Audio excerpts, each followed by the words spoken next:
तर मैत्रिणींनो, अमृताज home and life चॅनलवरती सर्वांचं खूप खूप स्वागत आहे. आणि आज आपला टॉपिक तर तुम्ही थंबनेलवरून लक्षात आलाच असेल. तर चला, आपलं घर म्हणजे ना सर्वात सुरक्षित आणि आनंदाची जागा असते. दिवसभर काम करून आपण जेव्हा घरी येतो किंवा आपण तर घरातच असतो, पण आपण दिवसभर घरातली कामं करतो आणि तरीही आपलं मन शांत नसतं. आपलं घर पण आपल्याला स्वच्छ टापटीप दिसत असतं, पण तरीही आपलं मन शांत नसतं. घरात प्रसन्नता नसते, नकारात्मकता जाणवते. आणि याचं एकच कारण असू शकतं, तर घरात साठलेल्या अनावश्यक आणि खराब वस्तू. आपण अनेकदा अशा वस्तू घरात ठेवून देतो ज्या तुटलेल्या, खराब झालेल्या किंवा वापरातही नसतात.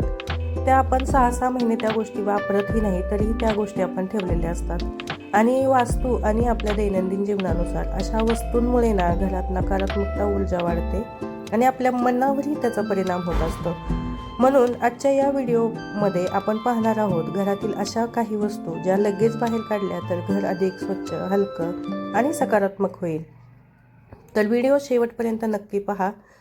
तर सर्वात प्रथम आपण आपल्या घरामध्ये झालेल्या ज्या काही खराब झालेल्या चप्पल्स आहेत त्याबद्दल बोलूया.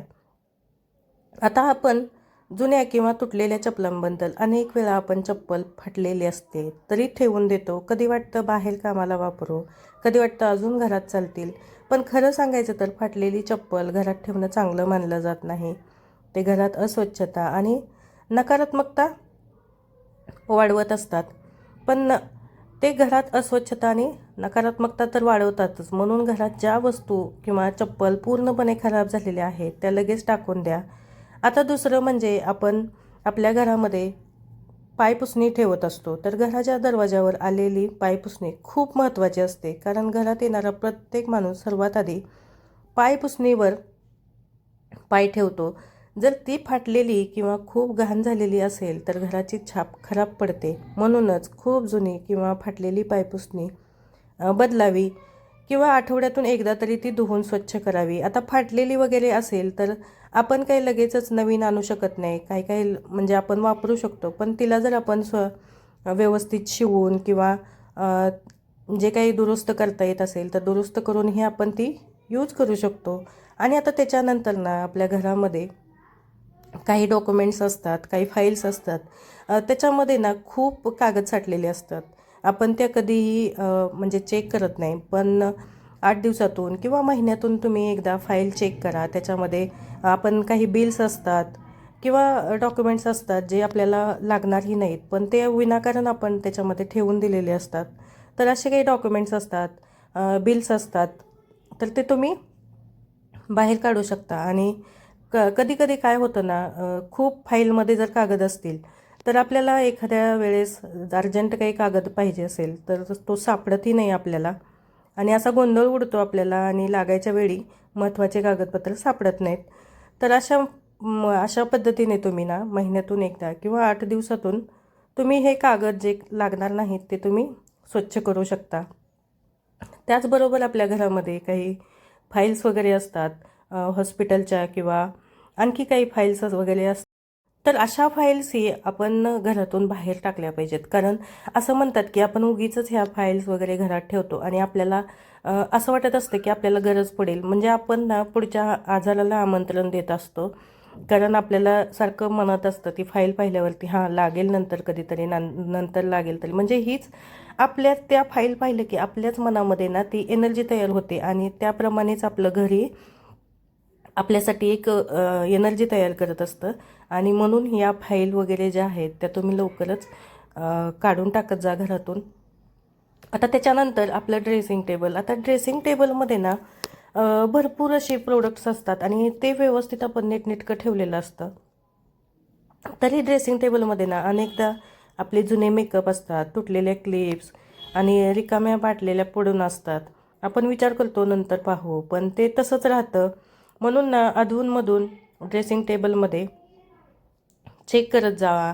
एक्सपायर झालेले मेकअप असतात तर तेही तुम्ही वेळच्या वेळी काढून टाका. कारण कधी कधी ना आपण घाई गडबडीत असेल तर ते प्रोडक्ट्स आपण चुकून वापरतो आणि आपल्याला त्याची रिॲक्शन पण होऊ शकते. त्यासाठी ना असे मेकअप असतील, रिकामे झालेले बॉक्सेस असतील, अशा काही नेल पेंट्स वगैरे असतात तुम्ही ते चेक करा आणि जर खरंच लागणार नसतील ना तर त्या आपल्या घरातून बाहेर काढा. म्हणजे आपल्याला ना एक छान आपलं नकारात्मकता आपल्या घरातून बाहेर जाईल आणि आपलं सकारात्मकता आपल्या घरामध्ये येईल. आता असे काही प्रोडक्ट्स असतात जे आपण खरंच कधीच यूज करत नाही, फक्त ठेवतो. त्याची एक्सपायरी संपलेली नाही म्हणून त्या गोष्टी आपण ठेवत असतो, पण त्या कधीच आपण यूज करत नाही. अशा गोष्टीही तुम्ही काढून टाकू शकता. आता कधी-कधी तर आपल्याकडे खूप बँगल्स असतात आणि त्याच्यातल्या बँगल्सना त्याचा एक पेअर जो आहे तो खराब झालेला असतो आणि किंवा तो आपल्याकडे नसतोही, पण त्याची एक पेअर आहे म्हणून आपण ठेवून देतो. तर असं करू नका. त्यातले जे काही शिल्लक आहे, खराब झालेलं आहे, ते तुम्ही टाकून द्या. आणि नंतर आपल्याकडे ना बऱ्याच वेळा आपण दवाखान्यात जातो आणि त्यांचे मेडिसिन्स असतात ते घेऊन येतो आणि त्याच्यातले अर्धे आपण यूज केलेले असतात आणि आपण जे अर्धे वापरलेले आहेत ना तर ते तसेच ठेवून देतो. आपल्याला वाटतं की नेक्स्ट टाईम यूज होतील, पण नेक्स्ट टाईम हा कशासाठी आपल्याला आणायचा असतो? आपल्याला ती वेळ आलीच नाही पाहिजे. म्हणून हे जे काही टॅबलेट्स असतात किंवा क्रीम्स असतात त्या तुम्ही अजिबात घरात ठेवू नका. त्या घरातून बाहेर काढा. म्हणजे आपल्या डोक्यातून जे विचार आहेत ना निगेटिव्ह ते गेले तर आपल्याला आजारपणही येणार नाही आणि आपल्या घरामधील वातावरणही खूप छान राहील. आता त्याच्यानंतर ना आपल्या घरामध्ये अशा खूप चार्जरच्या किंवा मोबाईलच्या वायर्स असतात. त्या वायर्स पण आपल्याकडे खूप झालेल्या असतात, पण आपण ठेवतो नेक्स्ट टाईम लागेल असा विचार करतो की आपण लागतील, आपल्याला होतील नंतर यूज करायला. तर असं करू नका. जर त्या तुम्ही चेक करा. जर त्या वायर चालू असतील किंवा लागणाऱ्या असतील तरच ठेवा. जर खूपच एक्स्ट्राच्या असतील तर त्या तुम्ही घरातून बाहेर टाका.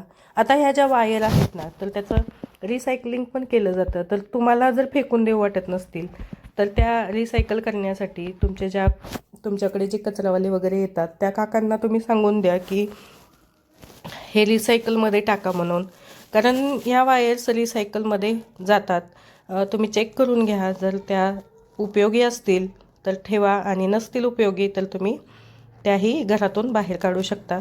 आणि अशा पद्धतीने ना ज्या काही गोष्टी आपण रिसायकल करू शकतो त्या करायच्या. आणि त्याच्यानंतर ना आपल्या किचनमध्ये फ्रीजमध्ये हा सर्वात खूप महत्त्वाचा पार्ट असतो आपल्या किचनचा. आणि फ्रीजमध्ये खूप मसाले वगैरे ठेवलेले असतात. तर हे मसाले पण आपण बरेचसे यूज करत असतो. त्याच्या एक्सपायरी डेट्स वगैरे बघून तुम्ही काढू शकता. किचनमध्ये पण खूप भांडी वगैरे असतात. तर किचनमध्ये बरेचसे प्लॅस्टिकचे डबे असतात भाजी वगैरे घेऊन आलेलं, तर तेही तुम्ही उगीच आपण ठेवतो लागतील म्हणून, पण ते अजिबात ठेवू नका. त्याच्यामुळे किचनमध्ये आपल्या निगेटिव्ह एनर्जी तयार होते, कचरा साठतो.